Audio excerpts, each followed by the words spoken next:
Railway station నుంచి live లో అందించడానికి సిద్ధంగా ఉన్నారు. శ్రీనివాస్ చెప్పండి, రైల్వే బడ్జెట్ పై సామాన్య జనం ఆశలు ఎలా ఉన్నాయి?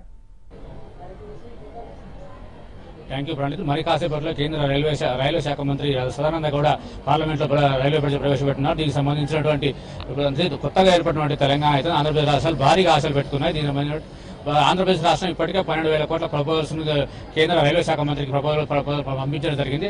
అలాగే తెలంగాణ ముఖ్యమంత్రి కేసీఆర్ కూడా తెలంగాణకు సంబంధించినట్టు అనేక అవసరాలను తీర్చాల్సిందిగా కేంద్ర మంత్రికి లేఖ రాయడం ద్వారా ఏర్పాటు చేయడం జరిగింది. అలాగే సికింద్రాబాద్ నుంచి కరీంనగర్ కు ప్రత్యేకంగా లైన్ వేయాలని ఇప్పటికే గత నెల దాదాపు 20 రోజుల కిందే కేసీఆర్ లేఖ రాయడం జరిగింది. అలాగే పటాన్ చెరువు టు మెదక్ వరకు అంటే సంగారెడ్డి జోగిపేట మీదుగా మెదక్ విధంగా అంటే తెలంగాణ 10 జిల్లాలలో కరీంనగర్ మరియు మెదక్ జిల్లాలకు ప్రస్తుతానికి ప్రత్యేకంగా లైన్లు లేవు. జిల్లా కేంద్ర రాష్ట్ర రాజధాని నుంచి నేరుగా రైల్వే లైన్లు లేకపోవడంతో ఈ వీటి మీద ప్రత్యేకంగా కేసీఆర్ దృష్టి పెట్టడం జరిగింది. వీటిని వెంటనే మంజూరు చేయాల్సిందిగా జిల్లా కేంద్రాలకు సరైనటువంటి రైల్వే లైన్ లేనందువల్ల వీటిని శాంక్షన్ చేయాలని సికింద్రాబాద్ నుంచి కరీంనగర్ అలాగే పటాన్ చెరువు టు మెదక్ లైన్లను మంజూరు చేయాల్సిందిగా విజ్ఞప్తి చేయడం జరిగింది. లేఖ ద్వారా కూడా రాష్ట్ర ప్రభుత్వం అన్ని విధాలుగా ఈ లైన్లకు సహకరించడం జరుగుతుంది. కాబట్టి వీటిని మంజూరు చేస్తే మాకు రాష్ట్ర ప్రజలకు ఎంతో ఉపయోగపడుతుంది కేసీఆర్ అనేక విజ్ఞప్తి చేయడం జరిగింది. అలాగే దీంతో పాటు కాజీపేటలో రైల్వే డివిజన్ ఏర్పాటు చేయాలనేది డిమాండ్ గత కొన్ని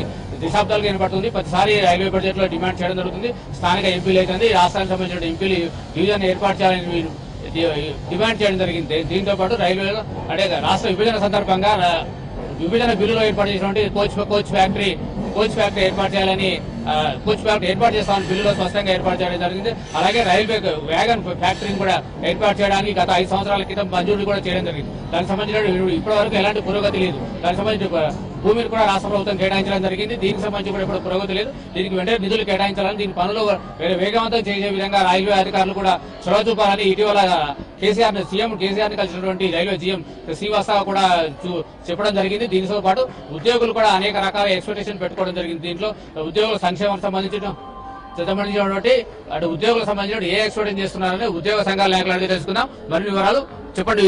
బడ్జెట్ లో ఎలాంటి ఎక్స్పెక్టేషన్ చేస్తున్నారు? ఈ బడ్జెట్ లో ఒక సామాన్య రైల్వే ప్రయాణికుడిగా ఆలోచిస్తే నేను బడ్జెట్ లో ఇంకా ఇప్పుడు పెరిగిన రేట్లు ఫేర్స్ ఇంకా ఇంక్రీజ్ కాకూడదని కోరుకున్న ప్రతి ప్రయాణికుడు రైల్వే ప్రయాణికుడు కోరుకున్నట్టే నేను కూడా కోరుకుంటున్నాను. ముఖ్యంగా నేను అనుకోలేదంటే ఈ బడ్జెట్ లో ఇంకా ప్రయాణికుల మీద ఏమీ మూతపడదని నేను అనుకుంటున్నాను. ఇండియా ప్రభుత్వం రీసెంట్ గానే 14.2% ఫేర్స్ పెంచింది కాబట్టి ఈ బడ్జెట్ లో ఫేర్స్ ఏమి పెరగవు. ఇక ముఖ్యంగా పోయేదంటే ఒక సాధారణ ప్రయాణికుడు కోరుకున్నది ఏంటంటే మెయిన్ గా మన ఇండియన్ రైల్వేస్ లో కానీ సౌతర్న్ రైల్వే కానీ మనం పెంచవలసింది ఏంటంటే సేఫ్టీ ఒకటి ఇంపార్టెంట్ గా చూసుకోవాలి. డెస్టినేషన్ వరకు ప్యాసింజర్ ని చేర్చే బాధ్యతగా మన రైల్వే వర్తించాలి. అలాగే వాడికి అనుకూలంగా ఉన్నట్టు ట్రైన్స్ పంక్చువాలిటీని బాగా మెయింటైన్ చేస్తే సామాన్య ప్రయాణికుడు అదే కావాలని కోరుకుంటున్నాడు. ఇంకా ఈ బడ్జెట్ లో ముఖ్యంగా ఇప్పుడు ప్రవేశపెడుతున్న మోడీ గారి కళ ఏంటంటే బాంబే నుంచి అహ్మదాబాద్ వరకు బుల్లెట్ ట్రైన్ ఒకటి ఇంట్రడ్యూస్ చేద్దామని బడ్జెట్ లో ప్రతిపాదించారు. అది ఇప్పుడు మనకి బడ్జెట్ లో చెప్పబోయేటప్పుడు వస్తుంది.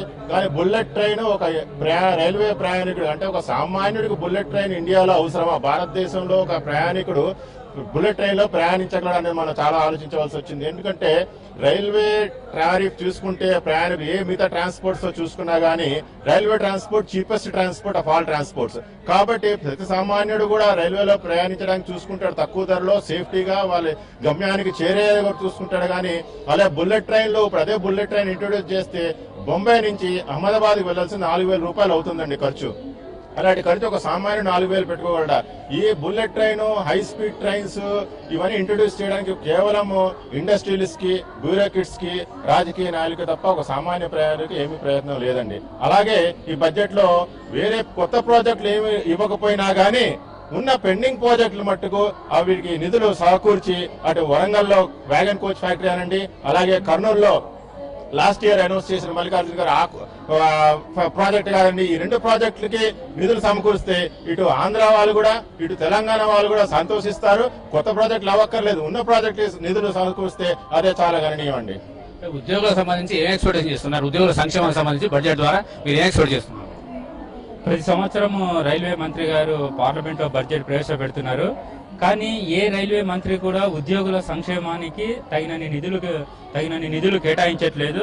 కానీ ఈసారి సదానంద గౌడ్ గారిని మేము సౌత్ సెంట్రల్ రైల్వే ఎంప్లాయీస్ సంఘంగా మేము కోరేది ఏంటంటే కనీసం ఈసారి బడ్జెట్ లోనేనైనా కేంద్ర ప్రభుత్వ ఉద్యోగుల్లో అధిక శాతం పనిచేస్తున్నటువంటి రైల్వే ఉద్యోగులు దాదాపుగా 14 లక్షల మంది ఉద్యోగులు భారతీయ రైల్వేలో పనిచేస్తున్నారు కాబట్టి వారి యొక్క సంక్షేమానికి పెద్దపీట వేస్తూ వారి యొక్క పిల్లలకు కానివ్వండి, వాళ్ళ కుటుంబాలకు కానివ్వండి తగినంత